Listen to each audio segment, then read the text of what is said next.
नमस्कार मित्रांनो, महाराष्ट्र राज्य माध्यमिक आणि उच्च माध्यमिक शिक्षण मंडळाकडून 12वीचा निकाल 21 मे रोजी जाहीर करण्यात आलेला आहे. या वर्षीच्या 12वीच्या निकालात कोकण विभागाने सर्वाधिक यश संपादन केलेले आहे, ज्यामुळे विद्यार्थ्यांमध्ये आणि त्यांच्या पालकांमध्ये आनंद आणि अभिमानाचे वातावरण आहे. त्यामध्ये 12वीच्या निकालानंतर आता 10वीच्या निकालाबाबत विद्यार्थ्यांमध्ये आणि पालकांमध्ये उत्सुकता आणि तणाव वाढलेला आहे.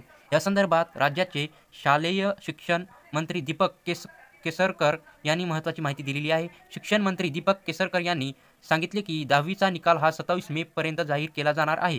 या घोषणेमुळे 10वीच्या विद्यार्थ्याच्या मनातील तणाव काही प्रमाणात कमी झाला आहे आणि त्यांना त्याच्या पुढील शैक्षणिक प्रवासाची तयारी करण्यासाठी अधिक स्पष्टता मिळालेली आहे. तर 11वीचा प्रवेश सुरू झालेला आहे. त्यामध्ये 10वीच्या निकालानंतर 11वीचा प्रवेश प्रक्रियेसाठी तयारी करण्याची वेळ आलेली आहे. शिक्षण मंत्री दीपक केसरकर यांनी सांगितले की 11वीचा प्रवेश प्रक्रिया 24 मे पासून सुरू होणार आहे. राज्यातील 5 प्रमुख शहरांमध्ये ही प्रक्रिया ऑनलाईन पद्धतीने राबवली जाणार आहे.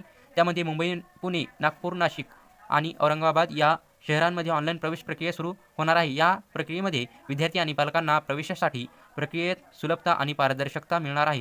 तर इतर शहरांमध्ये मात्र प्रवेश प्रक्रिया ऑफलाईन पद्धतीने होईल. या प्रक्रियेत विद्यार्थ्यांनी आवश्यक कागदपत्रे आणि प्रमाणपत्रे तयार ठेवावीत. प्रवेश प्रक्रियेसाठी लागणाऱ्या सर्व दस्तऐवजाची माहिती संबंधित शाळांमध्ये आणि मंडळाच्या अधिकृत संकेतस्थळावर उपलब्ध असणार आहे. तर विद्यार्थी आणि पालकांची तयारी करावी. त्यामध्ये काय आहे? 10वीच्या निकालानंतर 11वीच्या प्रवेश प्रक्रियेसाठी आवश्यक तयारी करण्याचे आवाहन शिक्षण विभागाने केलेले आहे.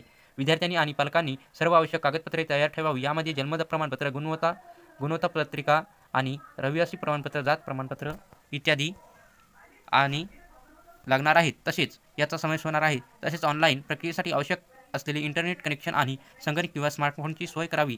त्यामध्ये शालेय शिक्षण मंत्री दीपक केसरकर यांनी सांगितले की विद्यार्थ्यांनी आणि पालकांनी दिलेल्या सूचनांचे पालन करावे आणि कोणत्याही प्रकारच्या अडचणी आल्यास संबंधित शाळा किंवा मंडळाच्या अधिकृत हेल्पलाईनशी संपर्क साधावा. प्रवेश प्रक्रियेत पारदर्शकता आणि न्याय सुनिश्चित करण्यासाठी सर्वतोपरी प्रयत्न केले जातील, असे त्यांनी नमूद केलेले आहे. तर ही माहिती तुम्हाला चांगली वाटली असेल तर आमच्या चॅनलला सबस्क्राईब करा. धन्यवाद.